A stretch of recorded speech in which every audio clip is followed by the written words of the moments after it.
Podem ler, irmãos, o próximo verso.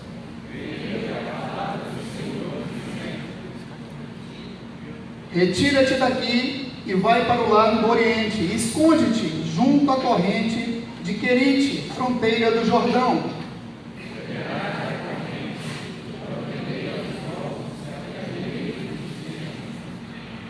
Foi, pois, e fez segundo a palavra do Senhor. Retirou-se e habitou junto à corrente de Querite, fronteira do Jordão.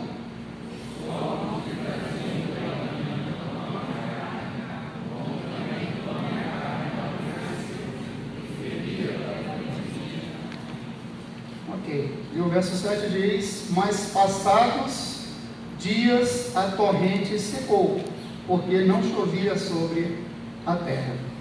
Pai, louvamos o teu nome e te bendizemos. Te bendizemos, Senhor Deus, porque tu é Deus acima de todos, Pai. O Senhor é o único Deus. Tua palavra diz, e o Salmo fala, que os deuses que as nações criam são imagens de escultura, têm mão, mas não apalpam, olhos, mas não veem, têm nariz, mas não cheiram.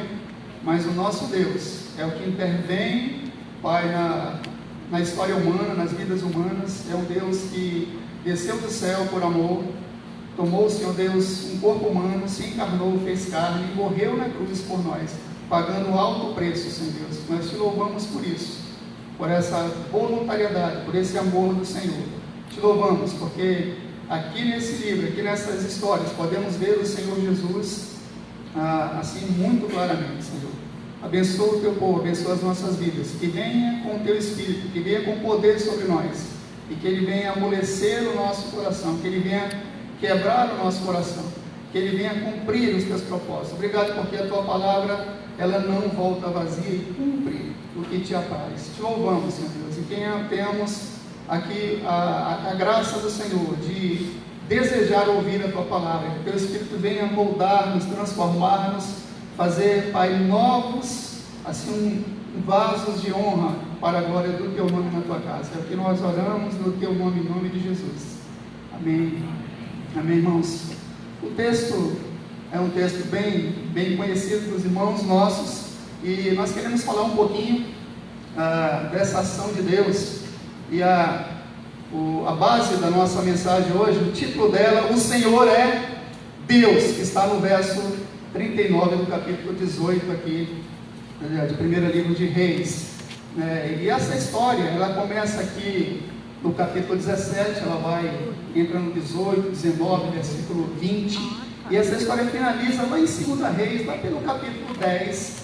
Essa história é fechada, é quando pelo menos o rei Acabe, Jezabel e tudo mais, Deus cumpre e estabelece o propósito que ele tem aqui nos primeiros capítulos, nos primeiros versículos do capítulo 17.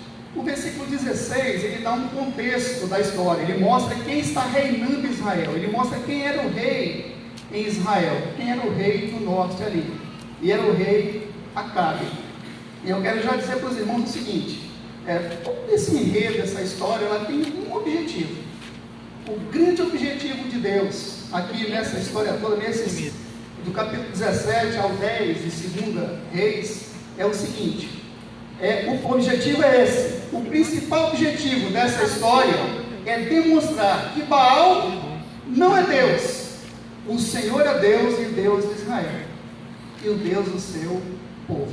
Todo esse enredo, Deus quer demonstrar isso, quer provar para o povo de Israel, que estava desviado, que isso é fato, que isso é verdade.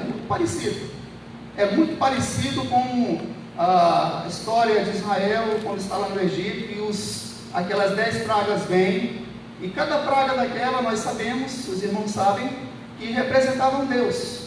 A escuridão, o piolho, o gado, tudo era um Deus, e Deus estava destruindo aqui. A mesma forma acontece aqui com Baal. É interessante porque Baal é um Deus sidônio, né? E a esposa do rei Acabe era Sidônia, a Jezabel. Mas eu quero só falar um pouquinho, Baal, esse Deus Baal, Deus sidônio, era filho de Azera, uma deusa que seria a mãe desse Deus chamado Baal, e 70 outros deuses. Agora, é interessante que o Baal aqui é considerado pelos sidônios o Deus do trovão, o Deus do raio, o Deus da fertilidade, e supostamente ele tinha poderes sobre os fenômenos naturais. Por isso Deus diz: olha, Elias, tu vais lá diante do rei, tu vais diante de Acabe, e tu vais dizer para ele que por 3 anos vai cessar a chuva. É como se ele dissesse: olha, vou desbancar esse falso Deus, eu vou mostrar para vocês, povo de Israel, que esse não é Deus, é um falso Deus. Então, nós vemos isso aqui de maneira bem clara. Então, o objetivo de Deus é isso, é mostrar que o Senhor é Deus, e para isso, ele usa um homem, e o nome desse homem é Elias. E 1 Reis, ainda falando um pouquinho, esse breve contexto, eu já fiz um pouquinho o contexto, mas eu quero fazer o contexto da própria Escritura, da própria Bíblia, desse contexto sobre como é que está a nação de Israel, como é que está o povo de Israel, como é que está a fé dele, em quem que eles estão confiando. E aí nós verificamos isso no capítulo 16 mesmo, versículo 30, até o verso 34. Leiamos aí na sua Bíblia, capítulo 16, no verso 30, faz um breve contexto aí para nós. Diz assim: como é que está a situação em Israel? Como é que está a fé em Israel? Como é que está a fidelidade deles para com o Senhor? Como é que está? Está dessa maneira. Diz o texto para nós, o próprio texto aqui resume nesses poucos versículos. Diz assim: sobre o rei, fez Acabe, filho de Jorim, o que era mal perante o Senhor, mais do que todos os que foram antes dele, como se fora coisa de somente andar ele nos pecados de Jeroboão, filho de Nabate. Tomou por mulher a Jezabel, filho de Etbaal, rei dos Sidônios, e foi e serviu a Baal e o adorou. Levantou um altar a Baal na casa de Baal, que edificara em Samaria. Também Acabe fez um poste ídolo de madeira, que cometeu mais abominações para irritar o Senhor Deus de Israel do que todos os reis de Israel que foram antes dele. E aqui nós já vimos como é que está a situação em Israel. O rei casa-se com uma mulher sidônia, e ela, adoradora do Deus Baal, ela estabelece na nação de Israel sua esposa Jezabel, e implantou o culto a Baal na nação de Israel. E o próprio Deus, o destaque aqui está no verso 32, sobre o próprio rei de Israel, o próprio rei Acabe.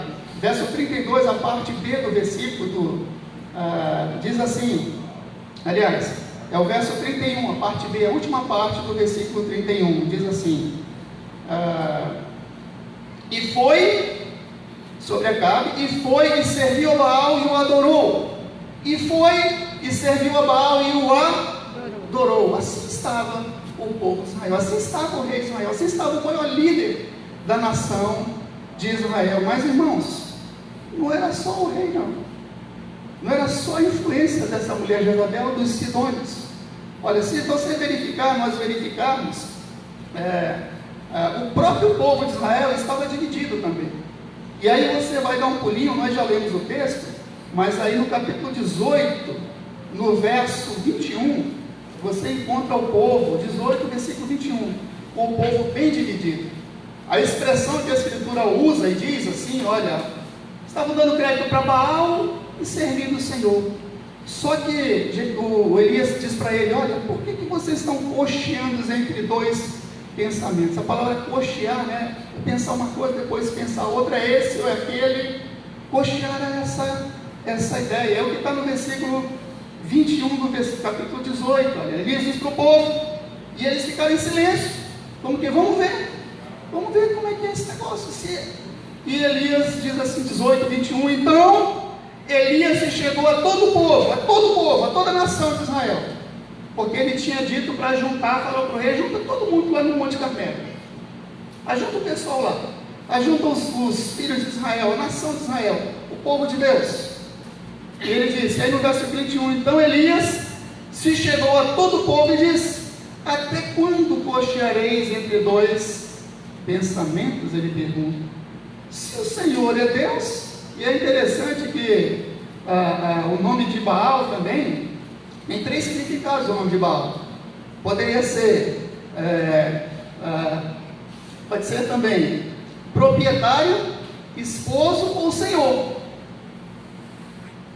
Esses 3 nomes significam o nome Baal. Só que o Senhor é Deus sobre Israel. E o Elias diz para eles: se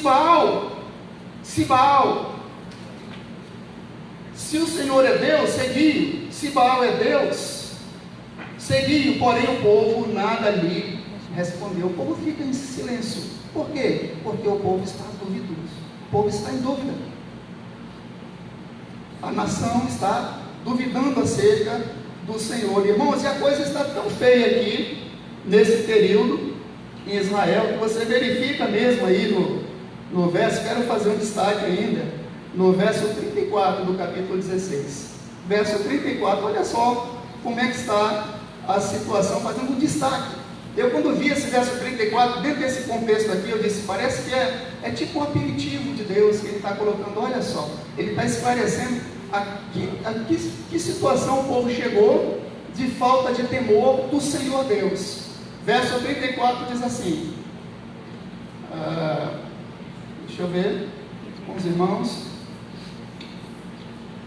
O verso 34 diz assim: em seus dias, ok? Você achou aí? Em seus dias. Em que dias são esses?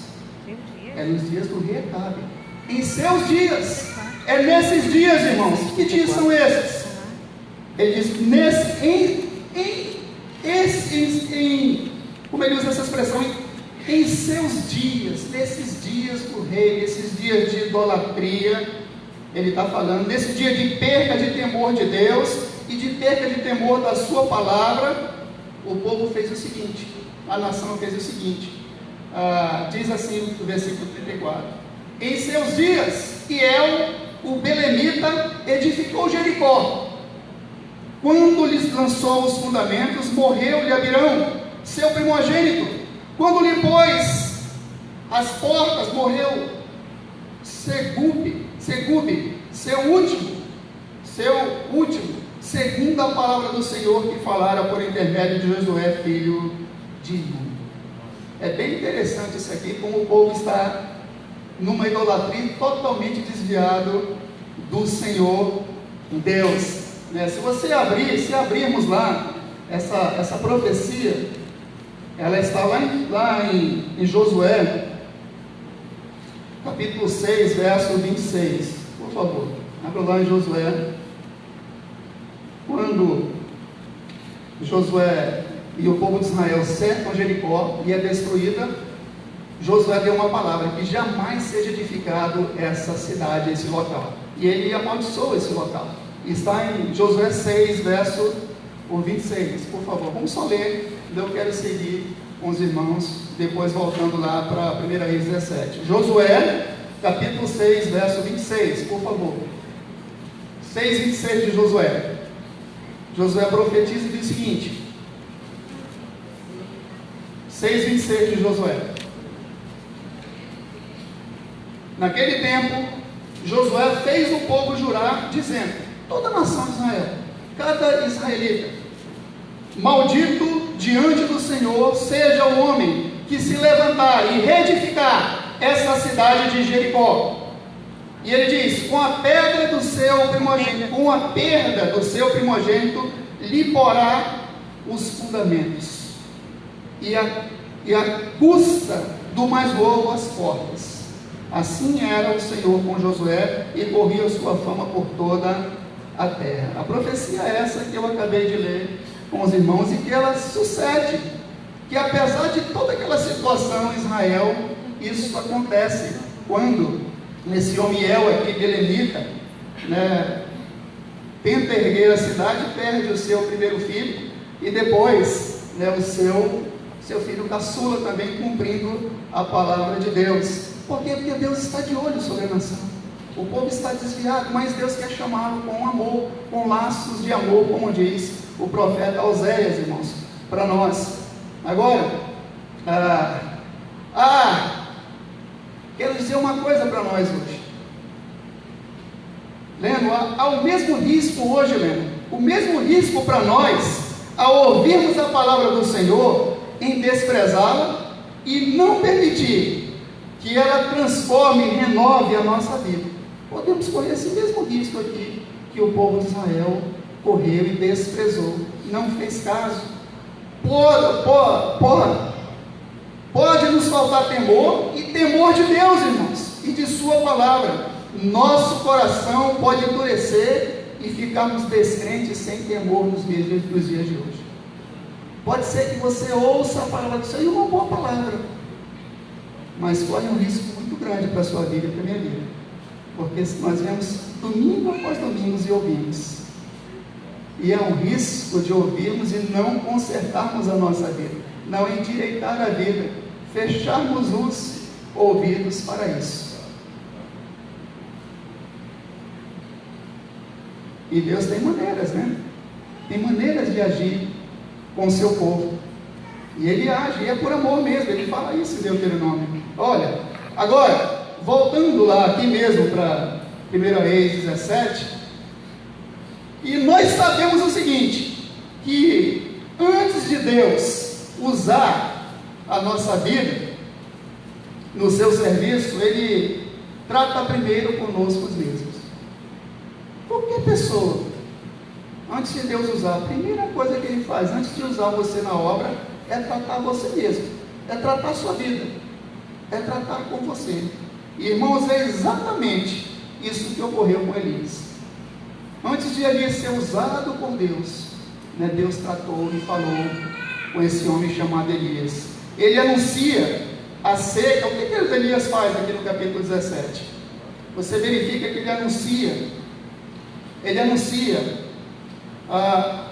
a seca diante do rei. Ele vai diante do rei, o homem sai lá de um lugar, de uma cidadezinha desconhecida, um homem sem, ele já entra do nada. Elias, você não vê genealogia, não vê família, não vê muita coisa, mas ele sai de lá dessa cidade, era o Tesbita, a cidade de Tesbita, uma região de Gileade, e Deus vai e diz: tu vais ficar diante do rei, e tu vai dizer para ele que vai cessar a chuva por 3 anos, por um bom tempo.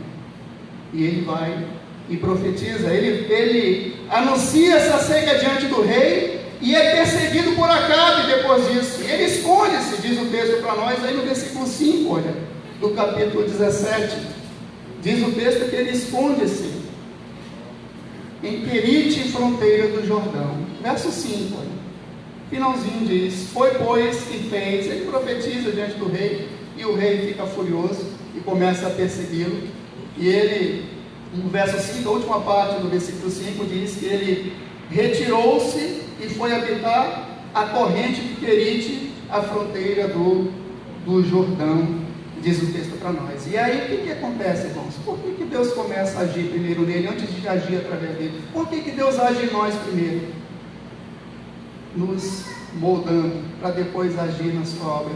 Isso Ele faz com eles, Ele faz com qualquer um de nós, ou aliás, com todos nós, dos pequenos aos grandes, aquele que trabalha com as crianças até o que trabalha com o ancião na igreja, no seu serviço, na sua obra. Ele é trabalhado por Deus, tem um agir de Deus na sua vida, e isso ocorre. Então o que acontece aqui? Elias aprende aqui a depender de Deus. Você vê com clareza nesses versos aqui, Javinha, você percebe isso quando diz aqui no verso 6, olha, do capítulo 17: os corvos lhe traziam pela manhã pão e carne, como também pão e carne ao anoitecer, e bebia da torrente. Ele aprende a depender de Deus. Deixa eu perguntar, né? Eu tenho que perguntar. Eu já aprendi? Já aprendemos. Você já aprendeu? Deixa eu perguntar para você direto logo, né? Você já aprendeu a depender de Deus? Como Elias, como o texto está nos ensinando, o que Deus quer nos falar?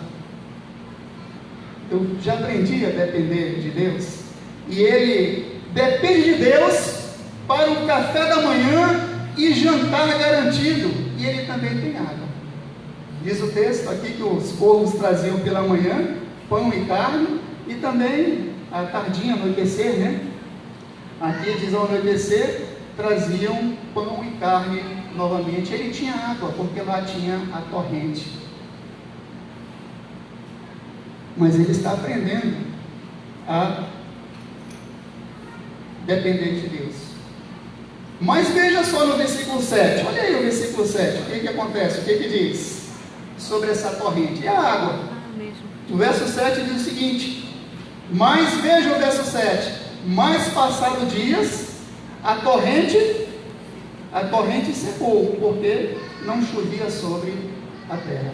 E é verdade, o pastor Hernandes Dias diz, olha, quando nossa torrente seca de Deus, sempre tem água, é uma fonte de jorrar para a vida eterna, e não seca, mas a torrente secou, e Elias precisa depender de Deus, nessa situação, e quando a torrente seca, na nossa vida, agora observa o seguinte, que dá para tirar de lição disso, qual é a aplicação que eu quero tirar da Marina para isso, nesse verso, do verso 7 aqui, é o seguinte, Elias está dentro da vontade de Deus, fazendo a vontade de Deus, mas Deus permite que ele tenha sede e mais tarde tem fome.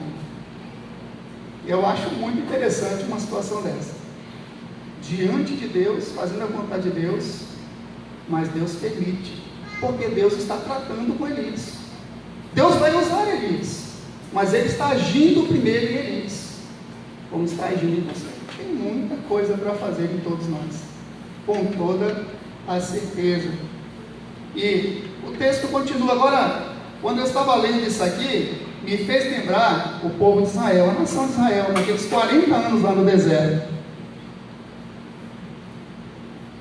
Faz-nos lembrar de Deuteronômio capítulo 8, versículo 2, de 15 a 16, que lá diz o seguinte, se você quiser acompanhar aí, pode, Deuteronômio 8, quando Deus diz, olha, nesses 40 anos que vocês caminharam no deserto, Deus, o livro de Deuteronômio, ele rememora todo aquele ocorrido que se deu com o povo de Israel da saída do Egito, né? Ele traz a memória novamente, e é lembrado o seguinte, e lá diz o seguinte, para nós, capítulo 8, do versículo 2, 15 e 16, eu vou ler só 3 versículos do capítulo 8 de Deuteronômio, que diz assim, me faz recordar, Leno, me faz recordar, Clarice, me faz recordar, Josué, essa expressão, Deus diz para ele, desses 40, recordar-te-ás de todo o caminho pelo qual o Senhor teu Deus te guiou no deserto, esses 40 anos, Deus diz, que te conduziu por aquele grande e terrível deserto de serpentes abrasadoras, de escorpiões e de secura, em que não havia água, e te fez sair água da perdeneira, ele diz,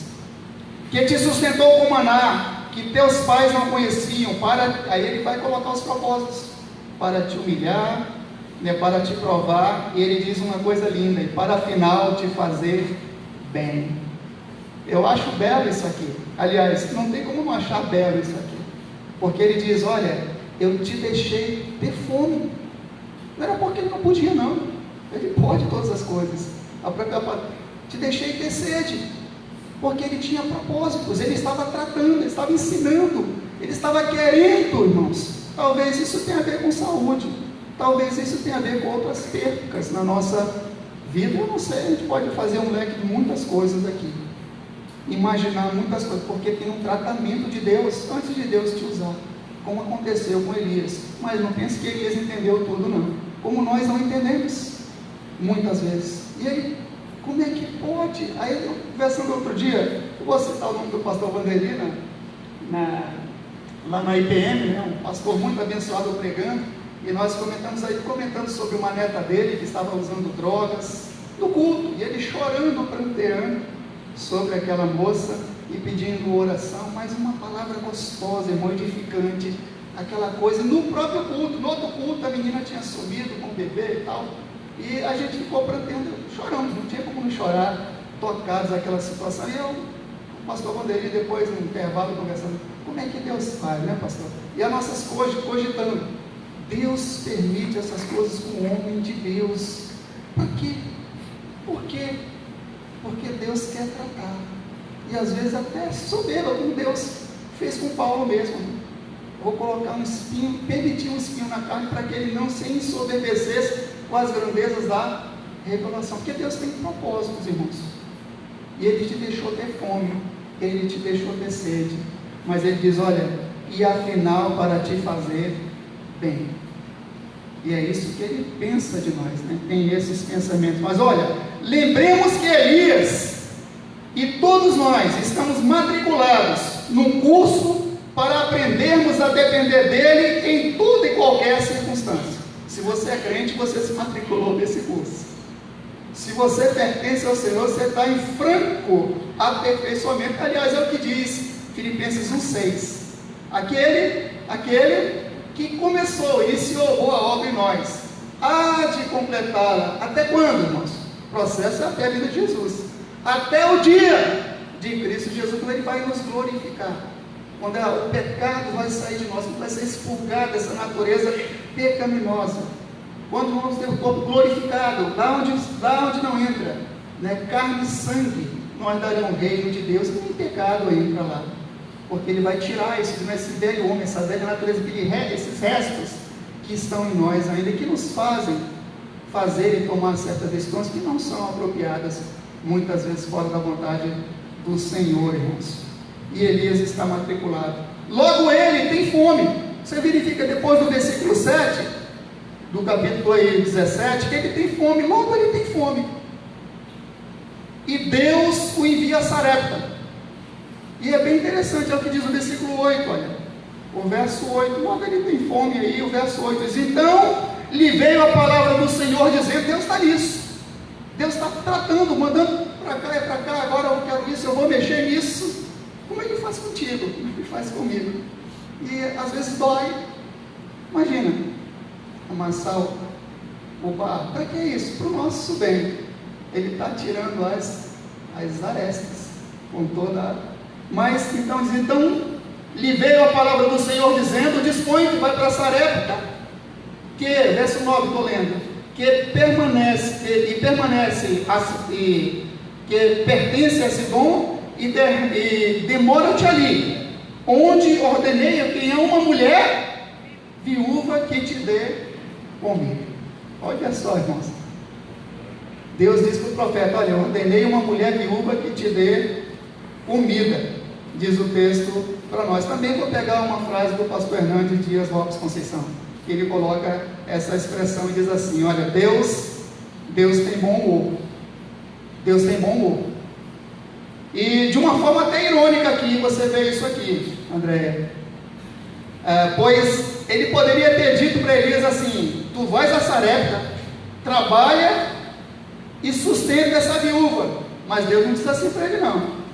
Mas Deus diz, vai e essa viúva vai te sustentar.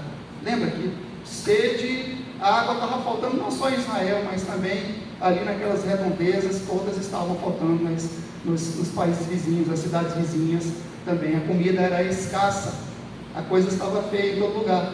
E Deus disse para ele, Elias, olha, tu vai lá para Sarepta e tem uma viúva que eu ordenei que ela vai te sustentar. Que lição ia dar para tirar disso? Que história? Que aprendizado você tira? Olha, mas Deus sustenta tanto a viúva, o filho dela e o profeta. E a lição para nós, Adalberto, é o seguinte, é uma lição para Elias. Deus está trabalhando nele e depois através dele.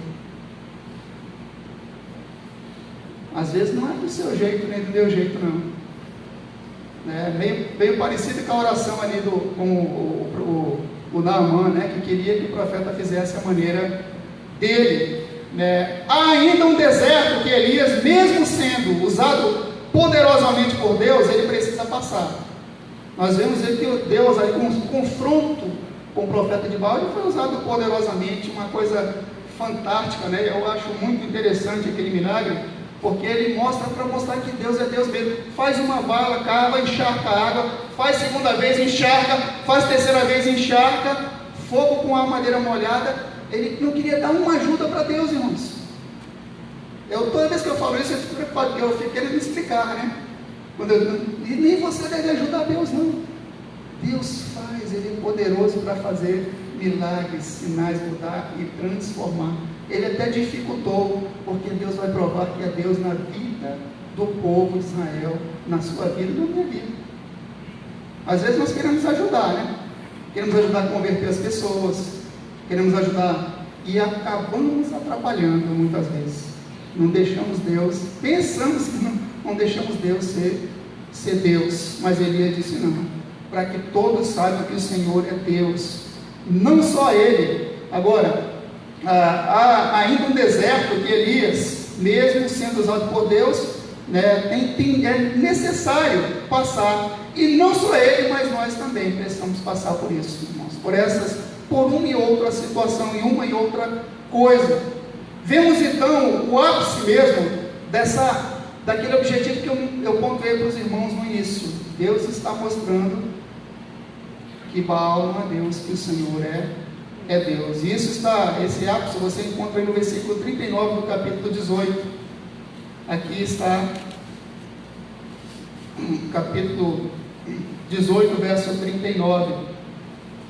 Diz: o que vendo todo o povo, 18:39, por favor. O que vendo todo o povo caiu rosto em terra e disse: o Senhor é Deus, o Senhor é Deus. Esse era o grande propósito de Deus. No meu ponto de vista, aqui era assim, tudo girado em torno disso. Baal não é Deus, Baal não tem poderes sobre a chuva, sobre a natureza. O Senhor é Deus. Ele desceu o fogo do céu e mostrou que era Deus diante dos olhos da nação. Diz que toda a nação cai com o rosto em terra, porque Deus, por amor, quer trazer seu povo de volta a adorar e a servi-lo, e não a Baal. Quer deixar que ele não fique cocheando em dois pensamentos. E Deus escolheu uma hora oportuna a revelar isso. E segue, mas é interessante que parece que aí tinha que acabar tudo, parece que tinha que finalizar a história aí, mas não acaba a história aí, porque Deus ainda está agindo na vida de Elias. Deus está agindo na vida de Elias, na sua vida, na minha vida.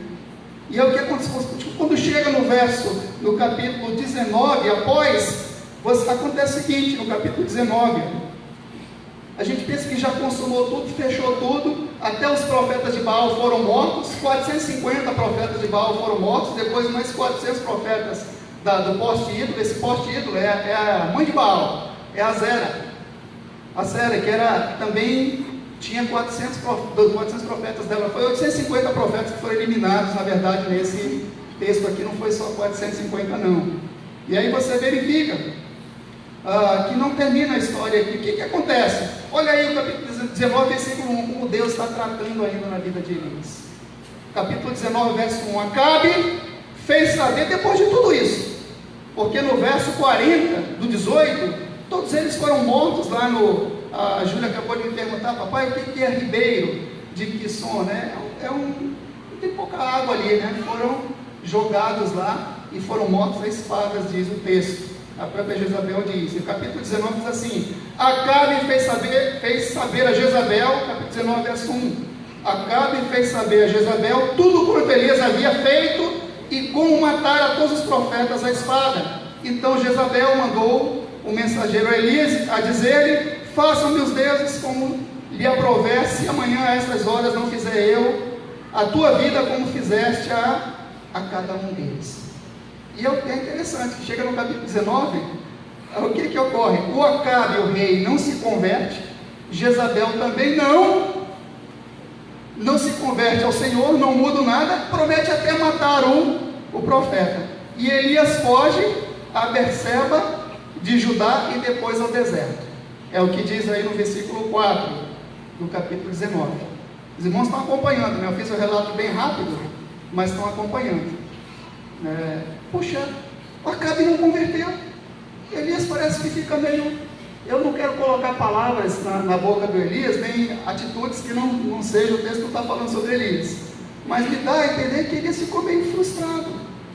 O Acabe não colocou nenhum arrependimento. Jezabel muito menos, prometeu matá-lo ainda, e ele vai e foge. Diz o versículo 4 para nós que ele vai para Berseba de Judá, e ele achou que ali não estava seguro lá em Judá, e ele vai para o deserto depois. É o que diz o texto. Versículo 4 diz assim: ele mesmo, porém, se foi ao deserto, que diz o versículo 4. Ele mesmo, porém, se foi ao deserto o caminho de um dia, e veio e se assentou debaixo de um zimbro e pediu para si a morte e disse: basta, toma agora, ó Senhor, a minha alma, pois não sou melhor do que os meus pais. É essa a palavra de Elias. Depois de toda essa, Deus está tratando com Elias ou não está, irmãos? Tá. Deus está trabalhando na vida de Elias ou não está? Na sua, tá também? Na minha? Todos os dias? Nas pregações, nas mensagens? No dia a dia, nas circunstâncias? Na perda, no ganho? Na luta, em tribulação? Em angústia e fartura? Todas, tanto na fartura, Deus trata conosco. Ele diz lá no versículo 8 que eu li em Deuteronômio: olha, quando vocês entrarem lá na terra que eu vou dar, e vocês tiverem toda aquela abundância, que o coração de vocês não fique e esqueçam de mim, mesmo na fartura. Ele diz também no capítulo 8, que é Deuteronômio, que eu li agora há pouco com os irmãos. Mas deixa eu tentar finalizar com os irmãos aqui, né? Diz: e no deserto e na caverna que Elias aprende muita coisa que Deus ensina. Num deserto e na caverna. São dois lugares que ele vai estar. Que está aí no capítulo mesmo, olha. Ele vai para o deserto, capítulo 19, e depois você vê que ele vai a caminho, né? Ele lá no deserto, ele dorme, cansado, exausto, e eu fico pensando, é claro que ele estava exausto. Eu penso que emocionalmente ele estava exaustíssimo. Só ele, 450 profetas, 850 profetas de Baal, traz aquele negócio, aquela situação toda. Se você se colocar no lugar do Elias, está cansado, com sono, ele dorme por 2 vezes, o anjo acorda, depois acorda de novo, depois ele dá comida, e o anjo diz: levanta, e o anjo deixa ele dormir. É muito interessante essa questão de como Deus nos conhece, irmãos, e como ele vai tendo paciência conosco nesse trato, até com as fraquezas humanas. Sabe por quê? Porque lá em Tiago mesmo fala dessa fraqueza de Elias. O Tiago diz assim: Elias era homem semelhante a nós, sujeito às mesmas fraquezas que nós. Só isso já fala muita coisa para a gente.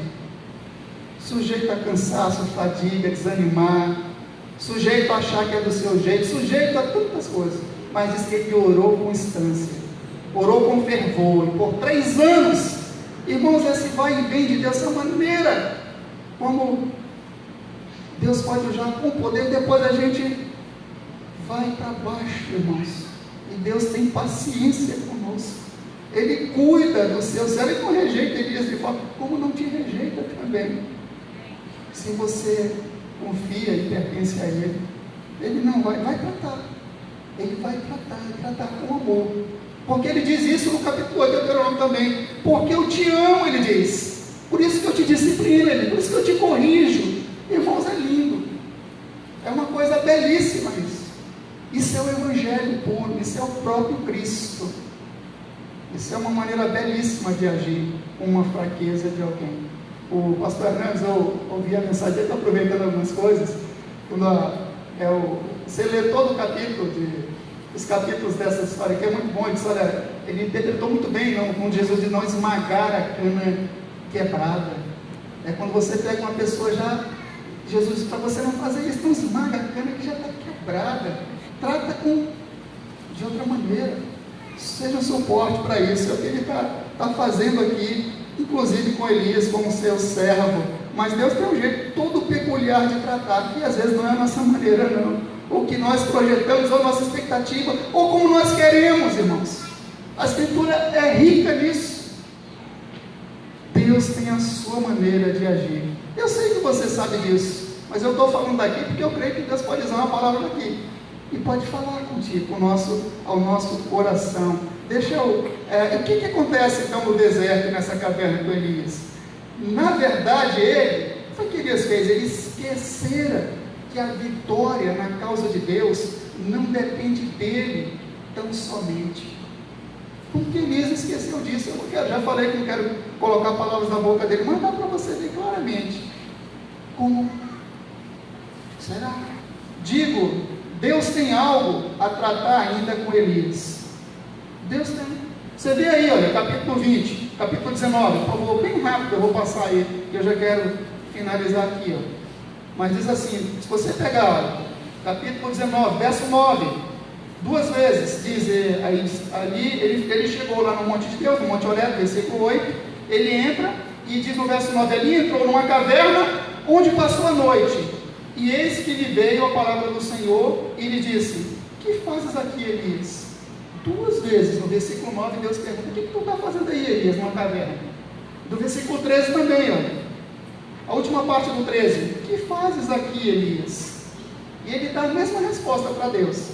Deus, o que tu faz numa caverna? O que tu vai fornado? O que o profeta de Deus, o homem de Deus, a mulher de Deus, está dentro de uma caverna enfurnado, preso, porque ele está cansado, está exausto ali. E olha o que ele diz, a resposta que ele dá para Deus. Ele diz no versículo 10, olha, quando Deus pergunta, o que fazes aqui? O que tu está fazendo aqui? Eu estou usando esse tom de voz porque eu penso que foi assim que Deus perguntou mesmo. O que tu estás fazendo aqui, Elias? O que você está fazendo onde tu estás? Que foi a mesma pergunta que Deus fez para Adão lá no Éden, quando ele peca.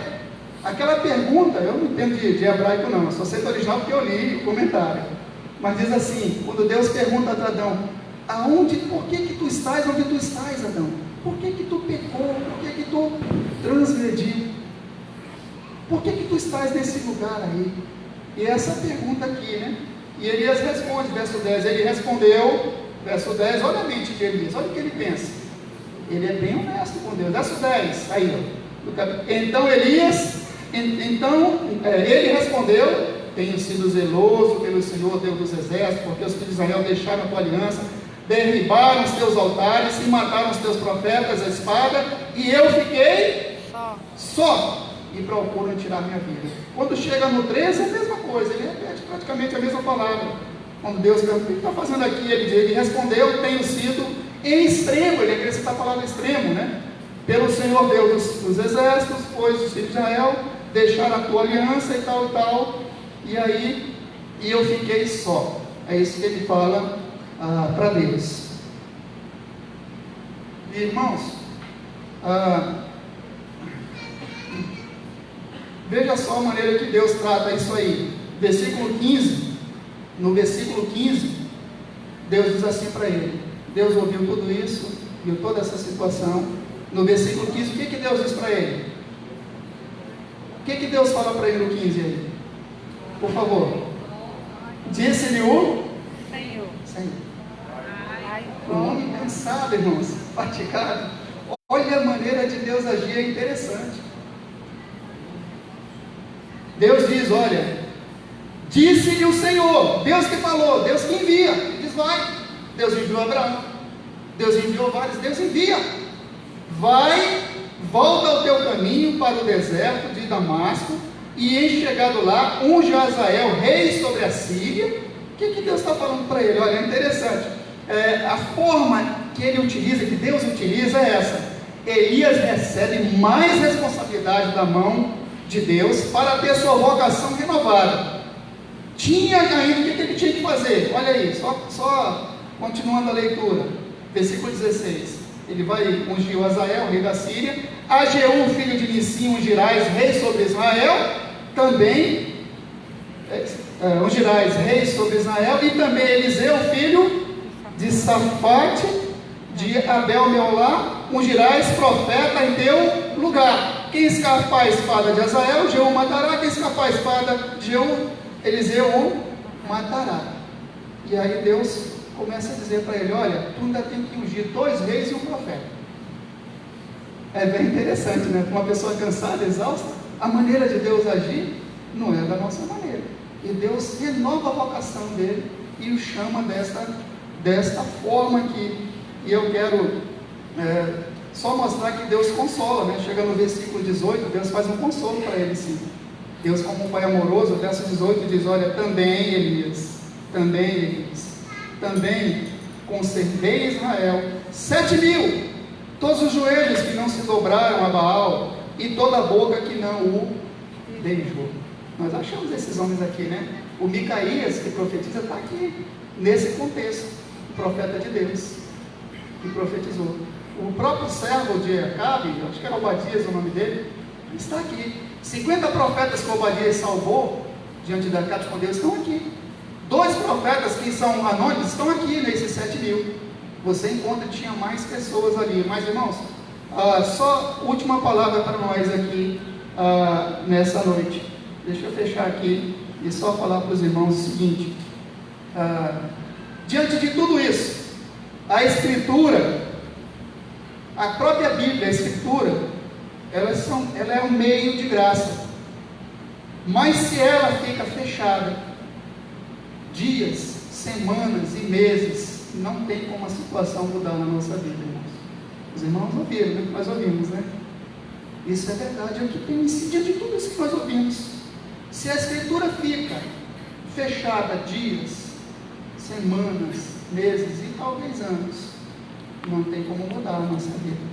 Não tem como a situação mudar. Sabe por quê? A própria Escritura dá testemunho dela. Diz, olha, é que a fé vem pelo ouvir e ouvir a palavra de Deus. A expressão bem correta de Romanos 10:17 é essa. E assim, a fé vem pela pregação e a pregação pela palavra de Cristo. Ou seja, a fé vem pelo ouvir e ouvir a palavra de Deus. Mas eu pergunto, irmãos, será que quando nós lemos o texto, estamos ouvindo a palavra? É claro, no nosso interior, né? Vamos ouvir isso em voz alta, mas quando você lê, você está ouvindo a palavra? Eu quero só fazer essa última aplicação e vamos orar. E eu quero tentar dizer o que está no meu coração e tentar explicar correto para os irmãos esse finalzinho aqui, dessa aplicação da palavra. Olha, mas se eu pergunto, será que quando lemos, né, estamos lendo a palavra? Quando ouvimos, né, quando estamos lendo ali, ouvimos, a fé vem pelo ouvir e ouvir a palavra de Deus. Quando lemos, ouvimos a palavra e essa fé, irmãos, ela inunda o nosso coração, todo o nosso ser, e ela vai assim, olha, limpando e restaurando e fortalecendo o nosso ser, pois Deus a estabeleceu graciosamente essa palavra como um meio de graça para o nosso bem. Se ela estiver fechada, está difícil, não tem o que fazer, né? Eu sei que a oração é um meio de graça também, mas a própria Escritura, irmãos, é isso que eu quero finalizar com os irmãos. Você quer ver o poder da palavra de Deus? Você quer ver mesmo o poder da palavra de Deus? Queremos ver? Olha, desafio qualquer um, desafio a qualquer um, lê, a qualquer um de nós, lê o capítulo 17 até o 10 de 2 Reis, né, quando Deus extermina, depois desses 3 homens que o profeta tinha que indicar, né, Jeú extermina a casa de Acabe, você vai encontrar nesses capítulos. Jezabel é julgada e morta, os adoradores de Baal são exterminados em Israel, e firmemente podemos dizer que cumpriu-se os propósitos cabalmente do Senhor para o nosso bem. Você vai encontrar nessa leitura. Faça a leitura e veja se este meio de graça, que é a própria Escritura, Chaguinha, infunde ou não infunde poder sobre você, sobre o desânimo espiritual. Eu li aqui bastante, mas a ideia é essa. Já vou orar com os irmãos. Pode ler. Eu, quando falei desafio, nos desafiando, irmãos. Abra o capítulo 17 de 1 Reis. Leia assim de 2 lances. Talvez não dê para dar uma leitura só, até entrar no 10 e 2. Mas leia, para ver se a sua fé não vai ser fortalecida, para ver se esse meio de graça, de que é gracioso que Deus nos deu, não vai erguer a nossa fé. Vamos orar nessa noite. Nosso Senhor, Pai, te louvamos, Senhor Deus, e te bendizemos o nome. Obrigado, Pai, porque assim experimentamos essas coisas nas nossas vidas, assim o poder da Tua palavra, que a fé vem pelo ouvir e ouvir a palavra de Deus. Essa fé, ela entra no nosso coração quando lemos, quando vemos como Tu age, como Tu agiu, como o Senhor é poderoso, e o nosso coração vai se enchendo de confiança, de fé em Ti, Senhor, desânimo, Pai, e outras coisas mais, Pai. Nós começamos a confiar que se o Senhor quiser, Tu pode mandar um corvo, os corvos, os urubus mesmos ali, e alimentar a nossa vida. Nós começamos a aprender, Senhor Deus, que o Senhor é Deus e pode todas as coisas, Tu pode cumprir os Teus propósitos, e isso enche o nosso coração de esperança e de confiança, de saber que só o Senhor é Deus em toda e qualquer circunstância, Senhor. Ajuda-nos, Pai, porque para nós são circunstâncias às vezes difíceis, dificílimas, Pai, que nós não podemos mudar, alterar, Senhor, mas nós podemos crer e confiar na Tua palavra e ver que o Senhor é supridor. Tu há de suprir cada uma das nossas necessidades em Cristo Jesus e gerar esperança no nosso coração, porque a Tua palavra diz que Tu és o Deus da esperança, e diz ainda sobre Ti que Tu é o Deus, Tu diz isso em Ti, o Deus que não pode mentir, que nenhuma das Tuas boas palavras, boas promessas não de cair por terra, e caíram por terra, nenhuma delas cairão por terra. Nós Te louvamos e Te bendizemos o nome, Senhor. Oramos no Teu nome, para a Tua glória, em nome de Jesus. Amém.